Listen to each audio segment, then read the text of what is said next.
Good morning and welcome to SimWorld Today, solo edition here on a Thursday morning, April 24th. We've got an all Big East show tonight as three stunning, head-scratching, interesting outcomes came up from last night. Certainly Nova's loss to Georgetown, a debilitating one if you thought you could get to 82 points after scoring 14 in the first half, and you picked that to be a true statement, then I need you to give me that crystal ball. But that's not where we're going to start. Instead, we're going to do a little buy or sell before reacting to that. So let's start with Princeton. Buy or sell Princeton. Princeton had all of the opportunity in their hands. Win out, they had a chance to play in the Big East, the American Championship game, and they're at home, a place that should be friendly confines. And we all know how I feel about teams at home this season. Not so great, and they go down to SMU, a team that's been up and down all season long. 68-57. So buy or sell Princeton. Was this an abnormality or was this a concern? No, I'm selling. I'm selling Princeton because I think I've been on this train. I thought that this was a Princeton team that's been really good all season. They've been really exciting. I think I will go out on a limb and say they're arguably, don't worry, not a hot take coming, but this is maybe the most exciting story of the SimWorld U season. No one thought Princeton was going to go from the Ivy League to the American Conference and not only be relevant, but be at times dominant. A top 25 team, a team that at one brief moment was top 10 in the entire country. That is, in my opinion, the best story of this season. But the also Princeton storyline has been that they have not really shown up in big games. They have really struggled to score, and they've been so reliant on defense that when they run into teams that say, well, we can actually match your defense, or we've got a guy like SMU does with Cam Jones, we've got a guy who could score, Princeton, tell us what you can do. They continue to kind of fail to meet the requirements. And last night was a continuation of that. It's a head-scratching loss at home. It clinches the number 2 seed for Jackson State, which means we've got a Big East championship game.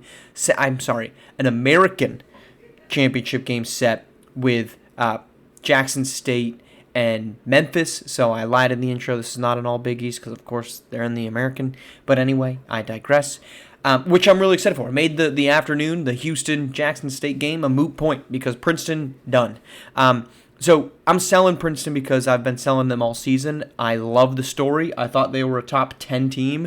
I thought they were a top 3 seed at one point. I don't think that's true anymore. I'm glad I didn't get carried away with it early on. I don't think anybody really did. But this was just kind of a continuation of what was a predictable season. Speaking of predictable, how about Creighton taking down Butler also on the road? Butler, while they weren't necessarily facing an opportunity to get into the Big East title game, we got a preview of last night with Villanova Georgetown. But buy or sell Butler, and I'm going to continue to sell them because they're the Princeton of the Big East, and Princeton's the Butler of the American, right? Teams with really, really good defenses, teams that can play exceptionally well on the defensive side of the ball, but what they don't do exceptionally well is they don't create offense, and Butler's the same way. So when they get into a situation where you're going up a team like Creighton, whose offense can be good but inconsistent, who still has some nice pieces on there, you need Ethan Letterman, chief among them. Butler just needed something to go right offensively, and that's my challenge with them. Their defense makes them a top 15 team, and where they've been for much of the season. Their defense makes them a top 4 seed. Their defense will win them a game in Hoopsteria. What I don't know that their defense will do is win them 2 games. Will win them certainly 3. I would be shocked if we see Butler make it to the Elite 8. I think they can get out of the first weekend, but depending on matchups, I would be very interested to see where those picks go. While I have said some outrageous things about the first weekend departures, it's probably not really a great take to have until we get a look at the brackets. But I think Butler's ceiling is Sweet 16. If they get anything past that, it's going to be one heck of a season for the Bulldogs. And okay, let's wrap it up. Villanova, Georgetown. This was a stunning game on both sides of the halftime buzzer because you walk away from that opener and you're like, okay, we got ourselves a duel. We got 2 offenses that are really good, but we got ourselves a duel on hand. 29-14, and then the roof came off, and the Hoyas got rolling. This was a Hoyas team. I thought, we can sit here and say, okay, well, they won by, 24, 14 points, so it kind of, the 8 and the 6 kind of make it look a little bit worse than it was, but you score 68 points. You score in the second half, Georgetown, as many points as Villanova scored in the full 40. I mean, that's stunning. This was a Georgetown team that looked like they came out and said, we have to make a statement, right? We have to make a statement of why we are a team worth being concerned about. We have been up, we have been down, but we're going to go after the number one team in the country, and we're not just going to beat them, we're going to pound the crap out of them. This was a team, we've seen this happen before, where teams have come out and the energy level just was not matched from Team A to Team B, and the energy level for Villanova was not matching the energy level for Georgetown. I can't remember what game it was. There was one that happened very similar to this, where desperation came in. Georgetown played with fabricated desperation because this game meant nothing in terms of where they're going to stand at the end of this whole thing. But because it will be Villanova as the home court team in the Big East Championship game. But it was a team that said, we want to prove of why we should be not only a top 3 seed, which I really think matters. If Georgetown follows this up with another win over Villanova, I think this is a team that we're looking at and saying, okay, maybe they're a top 4 seed. Because this team, if you remove their 3-game losing streak where they lost to Jackson State, SMU, Davidson, by the way, those were the final games of almost final games of their conference, non-conference play. Their 1-5 stretch, which included wins over Richmond and then losses to Indiana Creighton.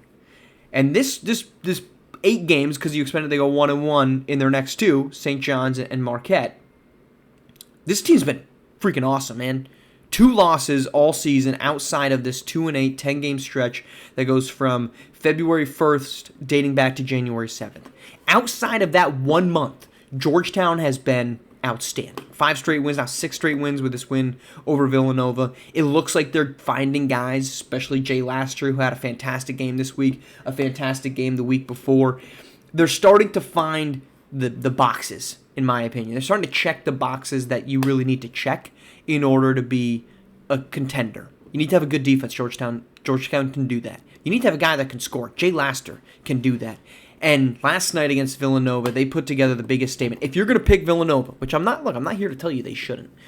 Their first half defense should give you all the confidence in the world to say we still think Villanova can win. Their second half defense will give you doubt. But if you're trying to find a way to look at Georgetown and say, I think we can get a win, this game is going to be the moment that you look to and say, this is why Georgetown can win a national championship and return to the glory of years past.